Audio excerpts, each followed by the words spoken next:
تاب کے در لگے تیرگی می روی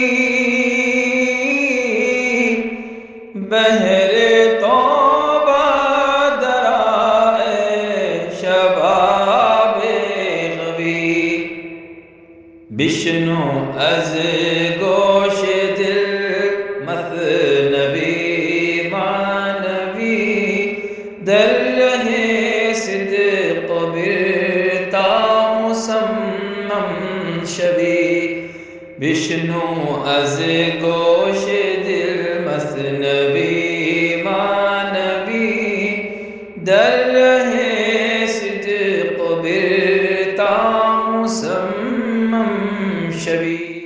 بسم اللہ الرحمن الرحیم. الحمدللہ رب العالمین والصلاة والسلام علی حبیبہ و محبوبہ سیدنا محمد وآلہ واصحابہ اجمعین. اما بعد.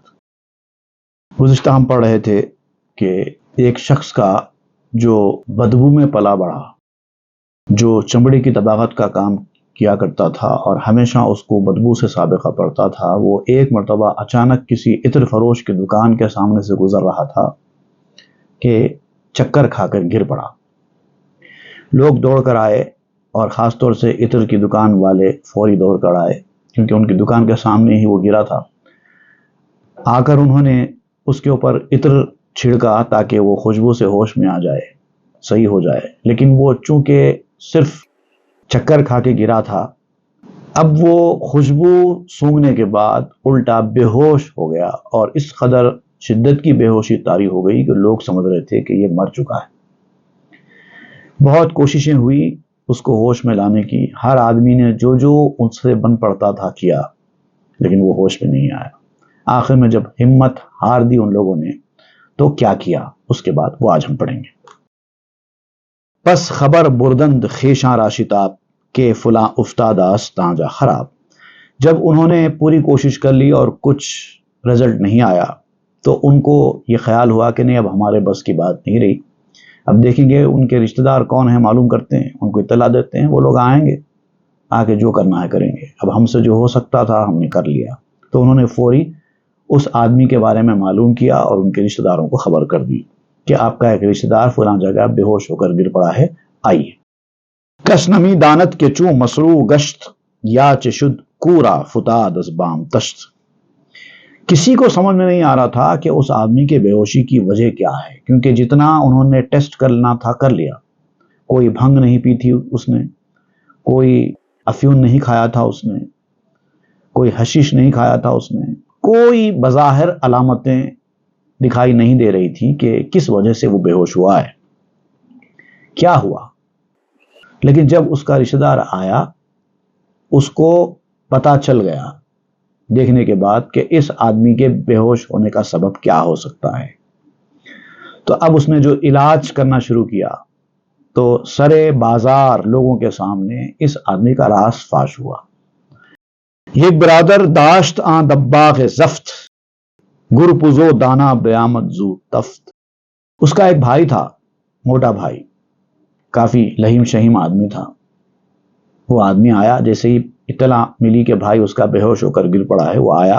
بڑا چالاک انسان تھا، گرپس کہتے ہیں کننگ نیچر کا آدمی، اور دانا تو کہتے ہیں سمجھدار، سیگیشیس، انٹیلیجنٹ آدمی. وہ تھا اور آیا جلدی کے ساتھ تیزی سے اور آگے بڑھ کر دیکھنے لگا کہ کیا ہوا ہے. اندکے سرگی نے سگ در آستی خلخرا بشگاف تو آمد باہمی. جب اس کو اطلاع دی گئی تھی کہ آپ کا بھائی بے ہوش ہو گیا ہے تو اس کو وہیں پر پتہ چل گیا تھا گھر میں کہ میرے بھائی کے بے ہوش ہونے کی وجہ کیا ہو سکتی ہے، کیونکہ اس کو یہ بتا دیا گیا تھا کہ ایک عطر فروش کی دکان کے سامنے وہ بے ہوش ہو کر گرا ہے. تو چونکہ بھائی ہے، اس کے پیشے کو بھی جانتا ہے، اس کے مزاج کو بھی جانتا ہے، فوری سمجھ گیا کہ یہ خوشبو کی وجہ سے وہ چکر کھا کے گرا ہے، اور شاید خوشبو اس کے اوپر چھڑکی گئی ہے، اس کی صحت مندی کے خیال سے اس کے اوپر ڈالی گئی ہے، تو وہ الٹا وہ بے ہوش ہو گیا ہے. تو گھر سے آتے وقت ہی اس کے علاج کا ذریعہ وہ اپنے ساتھ لا لیا. اندکے سرگی نے سگ دراستی. اس کے ہاتھ میں کتے کا گو تھا، وہ ہاتھ میں لے کے آیا تھا. تو لوگوں کو چیرتا ہوا، چونکہ لوگ اس کے اطراف گھیرے ہوئے تھے، لوگوں کو چیرتا ہوا بیچ میں اندر داخل ہوا ہے، ہٹو ہٹو، کسی کے بس کا یہ علاج نہیں ہے، میں کر سکتا ہوں، میں کروں گا اس کا علاج۔ گفت من رنجش ہمی دانم سے چیست، چوں سبب دانی دوا کردن جلیست، کہنے لگا کہ میں جانتا ہوں کہ میرا بھائی بے ہوش کیوں ہوا ہے، اس کے مرض کا سبب کیا ہے میں جانتا ہوں، اور علاج اسی وقت ممکن ہے جبکہ بیماری کا سبب جانا جائے۔ بیماری کیوں آئی ہے آپ کو یہی پتا نہیں ہے تو کیا علاج کریں گے آپ؟ چونکہ میں جانتا ہوں لہذا میرے سوا کوئی علاج نہیں کر سکتا۔ چوں سبب معلوم نبوت مشکل است، داروے رنجو درو صد محمل است، جب بیماری کا سبب ہی کاز ہی معلوم نہ ہو تو پھر علاج مشکل ہوتا ہے۔ کتنا ہی بڑا ڈاکٹر، کتنا ہی بڑا حکیم کیوں نہ ہو، ہر بیماری کا علاج جاننے والا ہی کیوں نہ ہو، جب تک کہ اس کو یہ پتا نہ چلے کہ کاز کیا ہے، کس وجہ سے وہ آدمی بیمار ہوا ہے، وہ اس کا علاج نہیں کر سکتا۔ اس کو پتہ ہی نہیں چلے گا نا کیا دوا کھلانا ہے۔ جب بیماری کی نوعیت پتہ چلے گی تو پھر وہ دوا تجویز کر سکتا ہے۔ چون بدانستی سببرا سہل شد، دانش اسباب دفع جہل شد، جب تم سبب جان جاؤ گے بیماری کا کہ روٹ کاز کیا ہے، کس وجہ سے یہ پریشانی لاحق ہوئی ہے، تب ہی علاج آسان ہوتا ہے۔ کہا جاتا ہے کہ اسباب کا جاننا ناواقفیت کو دور کرتا ہے۔ پہلے سبب جانو، کسی بھی طریقے کی پریشانی کیوں نہ ہو، بیماری ہی نہیں، دنیا میں مسائل اگر آپ کو آ رہے ہیں، پریشانیاں آ رہی ہیں، آپ کے راستے میں رکاوٹیں آ رہی ہیں، مسائل زندگی میں آ رہے ہیں اور آپ اس کو دور کرنا چاہتے ہیں، پوری کوششیں کر رہے ہیں، تو نہیں ہوگی جب تک کہ آپ اس پریشانی کا سبب نہیں جانیں گے کس وجہ سے آئی ہے، تب تک اس کا علاج کرنا بیکار کا کام ہے، کچھ ہونے والا نہیں۔ گفت باخود ہست شندر مغز و رگ، تو برتو بوئے آن سرگین سگ، تو اس نے دل ہی دل میں کہا کہ جو چیز میرے بھائی کے دماغ میں اور اس کے رگوں میں بسی ہوئی ہے وہ ہے کتے کی غلاظت کی بو، اور جب تک وہ نہیں آئے گی یہ صحت مند نہیں ہو سکتا، کیونکہ وہ گندگی میں پلا بڑھا ہے، اس کو خوشبو سے الرجی ہوگی۔ جو لوگ گندگی میں پلے بڑے ہوتے ہیں ان کو دلچسپی گندگی سے ہی ہوتی ہے، خوشبو سے کہاں سے ہوگی، وہ بے ہوش ہو کر گر جائیں گے۔ تانیا اندر حدث او تابشب، غرق دباغیست او روزی طلب، وہ روزی کمانے کے سلسلے میں جو کام کیا کرتا ہے دباغت کا، وہ صبح سے شام تک وہی کام کرتا رہا ہے، اس کے جسم کو، اس کی ناک کو، اس کے دماغ کو، ہر چیز کو اس بدبو کی عادت ہو گئی ہے۔ اب جب بدبو ہی آئے گی تو ہی اس کا علاج ہو سکے گا۔ صبح سے شام تک بدبو میں ہی رہا ہے، اب اس کے اوپر آپ گلاب کا عرق چھڑکیں گے تو کہاں سے چلے گا؟ با حدث کردست عادت سال و ماہ، بوئے اترش لا جرم ساز و تباہ، سالوں نہیں، مہینوں نہیں، کئی دہوں سے وہ اس پیشے میں مبتلا ہے، بدبو کی عادت کا شکار ہے۔ اگر ایسے میں اس کو خوشبو سنائی جائے گی وہ تو برباد ہو جائے گا۔ پس چنی گفتست جالینوں سے مہ، اونچے عادت داشت بیمارانش دہ۔ دا گریٹ جالینوس، بہت بڑا فلسفی، بہت بڑا حکیم گزرا ہے، اس کا نام سے تو دوائی ہے یونانی میں، جوارش جالینوس اسی کے نام سے، بہت بڑا حکیم تھا۔ اس نے کہا ہے کہ جس چیز کی بیمار کو عادت ہے وہی دو تو وہ صحت مند ہوگا۔ اس کا ایک علم طب سے متعلق یہ فلسفہ ہے، پہلے بیمار کی عادتوں کو دیکھو، اس کی سرگرمیوں کو دیکھو، اس کو کون سی چیز اچھی لگتی ہے، کون سی چیز اس کو نہیں بنتی، وہ چیزوں کا جائزہ لو، اس کے حساب سے علاج کرو۔ ہر علاج ہر آدمی کے لیے موافق نہیں آتا، جالینوس نے کہا ہے۔ اب اس کا حوالہ دے رہے ہیں۔ کس خلاف عادتستاں رنج او، پس دوائے رنجش از محتاج جو، کیونکہ اس کا جو مرض ہے وہ عادت کے خلاف ہونے کی وجہ سے ہوا ہے۔ ایک چیز کی اس کو عادت ہے، اچانک ہی اس کی ایک اپوزٹ چیز آ گئی تو آدمی بیمار پڑ جائے گا۔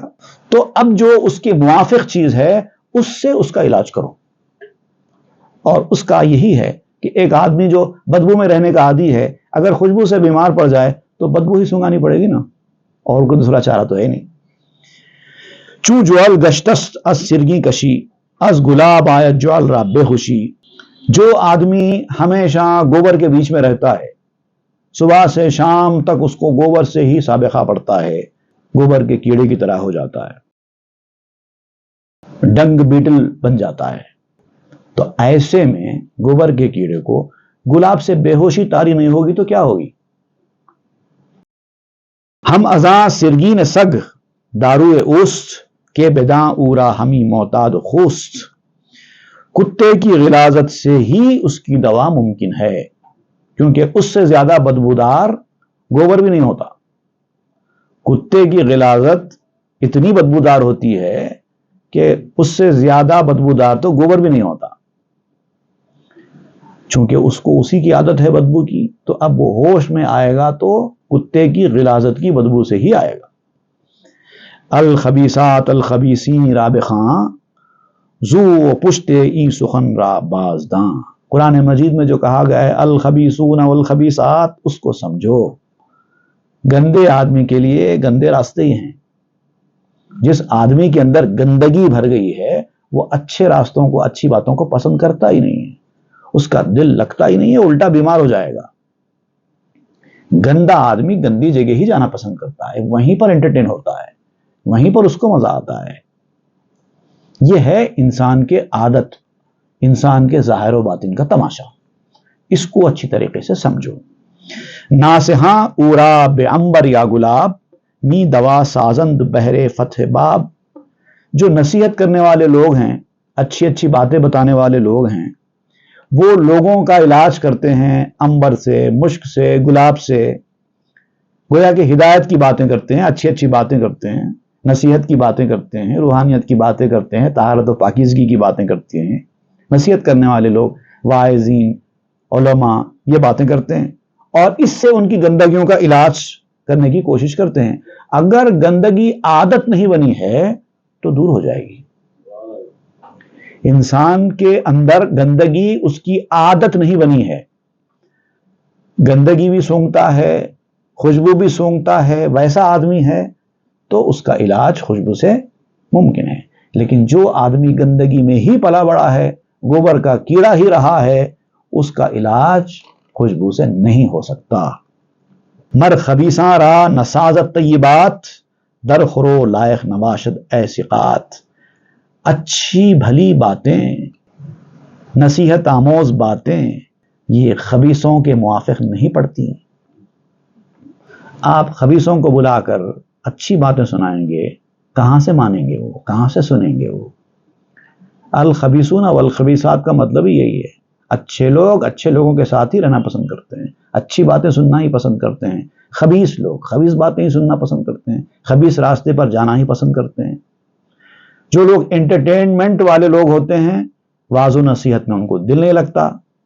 جاؤ میاں جاؤ، اپنا لیکچر چھوڑو، اپنا کام کرو، اس طرح کے جملے کہیں گے. اچھی باتیں ان کو نہیں پسند آتی ہیں، کیونکہ کیا کریں، ان کی بچپن سے تعلیم و تربیت ہی ویسی ہوئی ہے، وہ گوبر کے کیڑے ہیں. تو اچھی باتیں ان لوگوں کے مناسب نہیں ہوتی. جو گندگی کے عادی ہو گئے ہیں ان کو گوبر میں ہی لے جا کر چھوڑ دو، ان کے سامنے اچھی باتیں بھی بیان مت کرو. چوز اترے وہی کش کشتند گم بد فغاشاں کے تطیر نہ بکم. جب وہی نازل ہوتی تھی کافروں کے کانوں میں، وہ آوازیں پڑتی تھیں اللہ کے وحی کی، کلام مجید کی، تو وہ لوگ بھی ایسے ہو جاتے تھے. یہ کیا بول رہے ہیں، یہ کیسی من گھڑت بیکار باتیں کر رہے ہیں، ہم ان کو ماننے والے نہیں ہیں، ہم کو نہیں سمجھ میں آئے گا، ہم بالکل نہیں مانتے ایسی باتوں کو. بت فغاشاں کے تطیرنا بکم. اور جب زیادہ ان سے کہا جاتا تھا تو یہ نعرے لگاتے تھے، یہ باتیں کہتے تھے تطیرنا بکم. یہ قرآن مجید کی سورہ یاسین کی آیت نمبر 18 کی طرف آپ اشارہ کرتے ہیں. قالوا انا تطیرنا بکم لئن لم تنتہوا لنرجمنکم وليمسنکم منا عذاب علیم. جب انبیاء کرام واعظ و نصیحت کی باتیں ان کے سامنے کہا کرتے تھے تو جواب میں یہ لوگ کہا کرتے تھے تم لوگ ہمارے لیے بدشگون ہو، ہم بالکل پسند نہیں کرتے اس طرح کی باتوں کو، ہم بیزار ہیں تمہاری ان باتوں سے.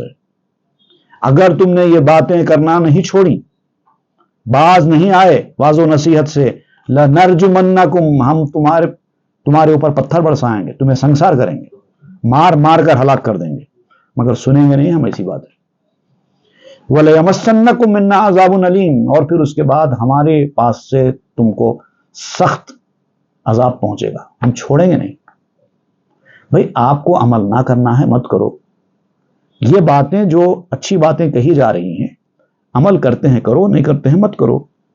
کوئی انبیاء کرام آپ کو زبردستی تو نہیں کر رہے تھے، لیکن معاملہ کیا تھا، یہ گندگیوں میں اتنے ڈوبے تھے کہ ان کو پسند ہی نہیں آتا تھا کہ کوئی ان کے سامنے ایسی باتیں کرے، تیش میں آ جاتے تھے، مار ڈالیں گے، ہلاک کر دیں گے، کرنا ہی نہیں ایسی باتیں ہمارے سامنے۔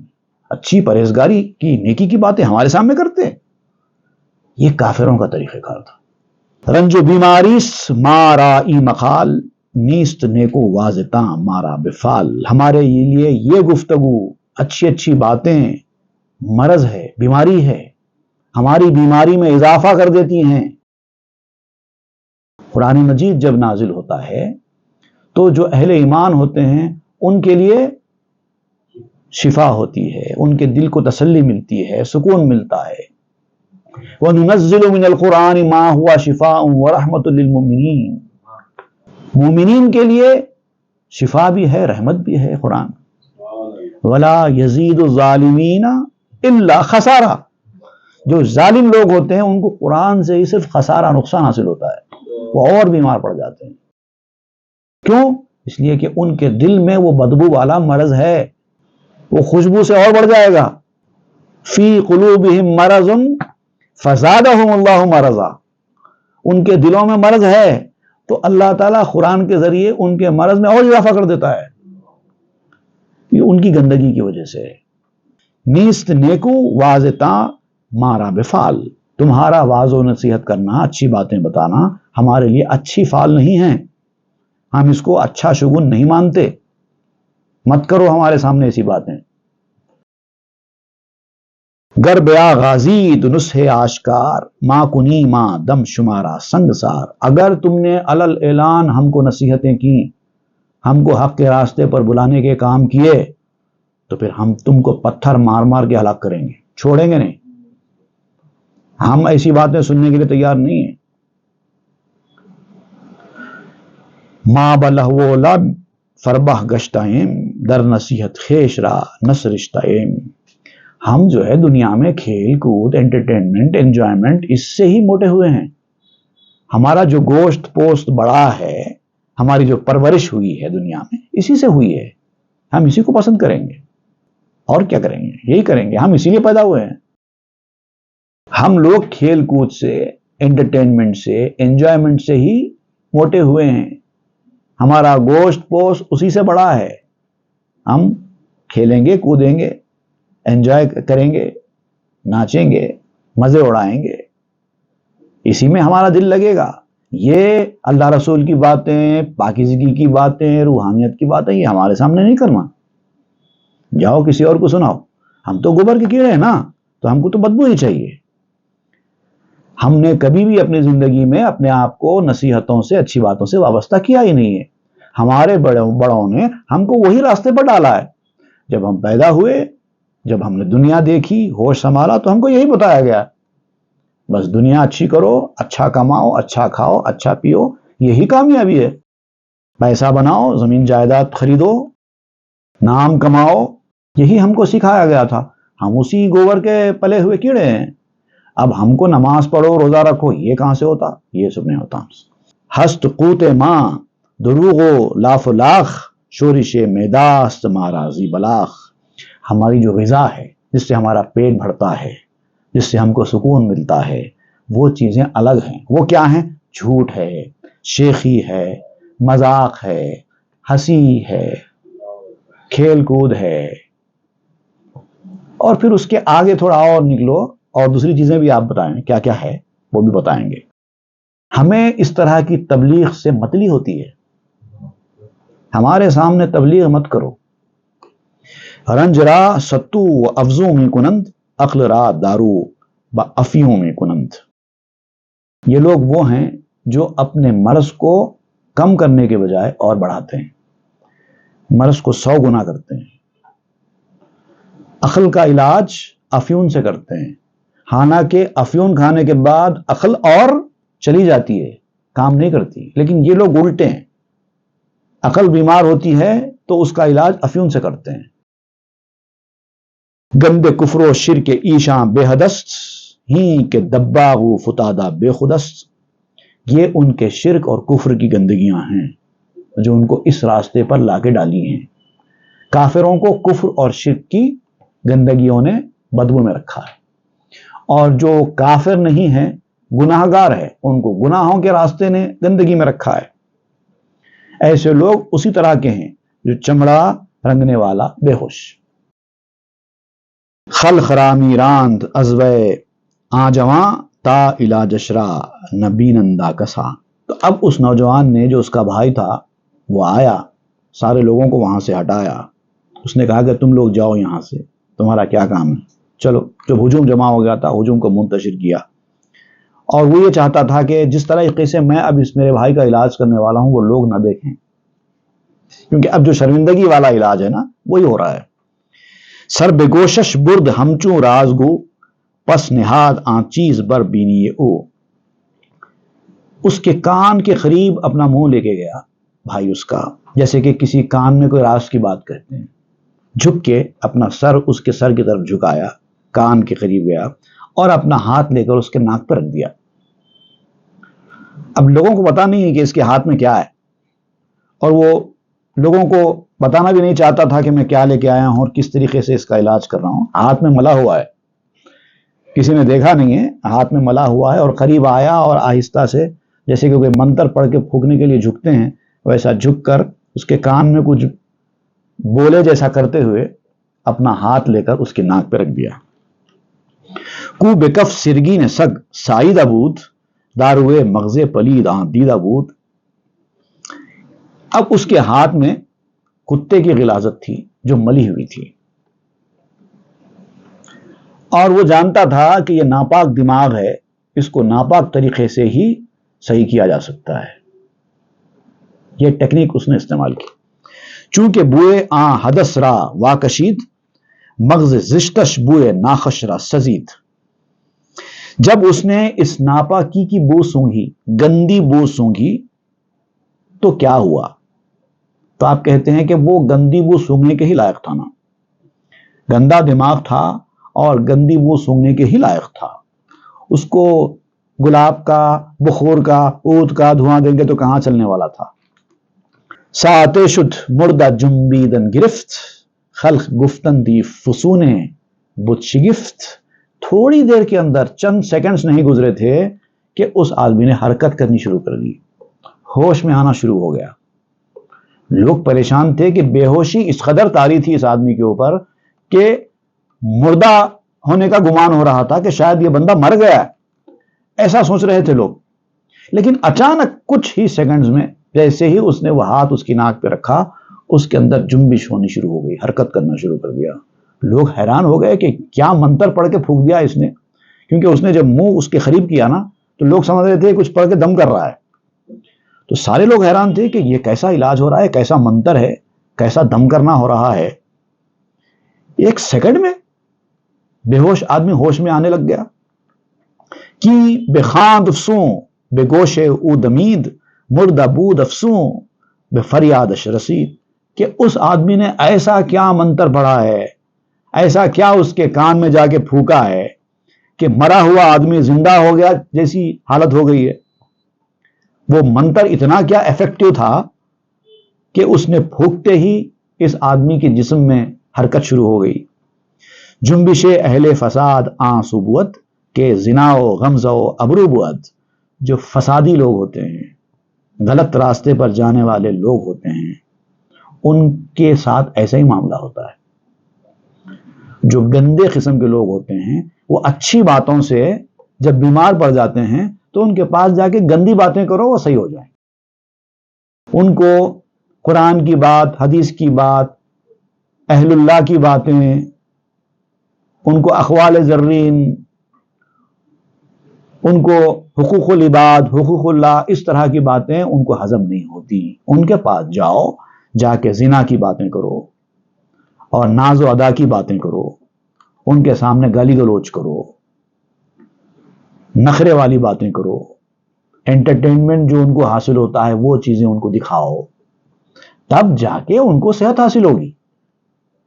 گندی نالی کے کیڑے اسی کو کہتے ہیں۔ ہر کرا مشک نصیحت سود نیست، لاجرم بابو بد خو کردنیست۔ جس کو نصیحت کے، اچھی باتوں کے مشک سے فائدہ نہیں ہوتا، ان کو بدبو سے ہی فائدہ ہوتا ہے، کیونکہ ان کو اسی کی عادت ہے۔ مشرکاراں زاں نجس خاں دست حق، کندرون پشک زادند سبق۔ اللہ تعالیٰ نے مشرکوں کو جو نجس کہا ہے، انما المشرکون نجس جو کہا گیا ہے، اسی وجہ سے کہا گیا ہے۔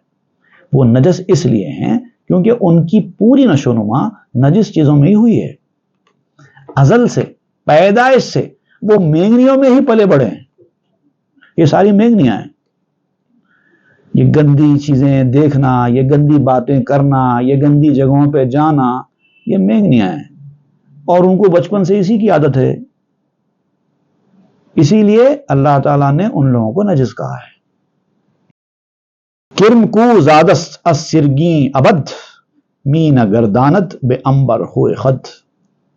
جو کیڑا گوبر کے اندر پیدا ہوا ہو، جس کی پیدائش ہی گوبر کے اندر ہوئی ہے۔ آپ جانتے ہیں گوبر یہاں پر کیا مراد لیا جا رہا ہے؟ وہ گھر جہاں پہ دینداری کی باتیں نہیں ہوتی، صرف دنیا داری کی باتیں ہوتی ہیں، جہاں پہ صرف انجوائمنٹ اور انٹرٹینمنٹ کی باتیں ہوتی ہیں، جہاں پہ صرف دنیاوی ترقی، پیسہ کمانے، عزت کمانے کی باتیں ہوتی ہیں، وہ ہے گوبر۔ وہ گھر نہیں ہے، گوبر ہے۔ تو آپ کہتے ہیں کہ ایسے گھر کے اندر جن بچوں کی پرورش ہوئی ہے وہ گوبر کے کیڑے، چونکہ وہیں پیدا ہوئے ہیں، وہیں پلے بڑے ہیں، تو ان کو انبر کی اود کی عادت نہیں پڑ سکتی۔ چوں نزد بروے نثارے رش نور، او ہما جسمست نے دل چوں خشور۔ نور کا چھڑکاؤ ہوا ہی نہیں ہے نا ان کے اوپر۔ اب یہ نور کا چھڑکاؤ نہیں ہوا سے کیا مراد ہے؟ ایک حدیث شریف ہے، بیان کیا جاتا ہے کہ حضور صلی اللہ علیہ وسلم نے ارشاد فرمایا، ان اللہ خلق الخلق فی ظلمت ثم رش علیہم من نورہ فمن اصاب من ذلک النور فقد اہتدی ومن اخطا فقد غوا۔ کہ اللہ تعالیٰ نے مخلوق کو اندھیرے میں پیدا کیا ہے، پہلے اندھیرے میں مخلوق کو پیدا کیا، پھر اپنے نور میں سے اس کے اوپر نور چھڑکا۔ پہلے مخلوق کو پیدا کیا، اس کے اوپر اللہ تعالیٰ نے اپنے نور کا چھڑکاؤ کیا۔ تو جب چھڑکاؤ کیا جاتا ہے تو پورا تر نہیں ہوتا، کچھ حصے پہ گرتا ہے پانی، کچھ حصے پہ نہیں گرتا، اسی کو تو چھڑکاؤ کہتے ہیں۔ تو جس کے اوپر وہ نور گرا تھا وہ ہدایت کے راستے پر آیا، اور جس کے اوپر وہ نور نہیں گرا وہ گمراہ ہو گیا، غلطی کے راستے پر، غلط راستے پر چلا گیا۔ یہ ہے اصلیت۔ تو اب کیا کریں بیچارے، ان کے اوپر نور چھڑکا ہی نہیں گیا تھا، نور پڑا ہی نہیں تھا، اس چھڑکاؤ کا چھیٹا ہی نہیں پڑا تھا ان کے اوپر اس نور کا، اسی لیے وہ چھلکوں کی طرح محض جسم رہ گئے، دل نہیں بن سکے۔ چھلکے جسم ہے، روح دل ہے۔ جب دل کے راستے پہ، روح کے راستے پر وہ نہیں آئے، صرف جسم کے راستے پر رہ گئے، تو اس کا مطلب ان کے اوپر وہ نور کا چھیٹا نہیں پڑا۔ اس کی تفصیل انشاءاللہ ہم آئندہ کے درس میں پڑھیں گے۔ وصلی اللہ تعالی علی خیر خلق سیدنا محمد وآلہ واصحابہ اجمعین والحمد للہ رب العالمین۔ تاب کے در لگے تیرگی میں روی،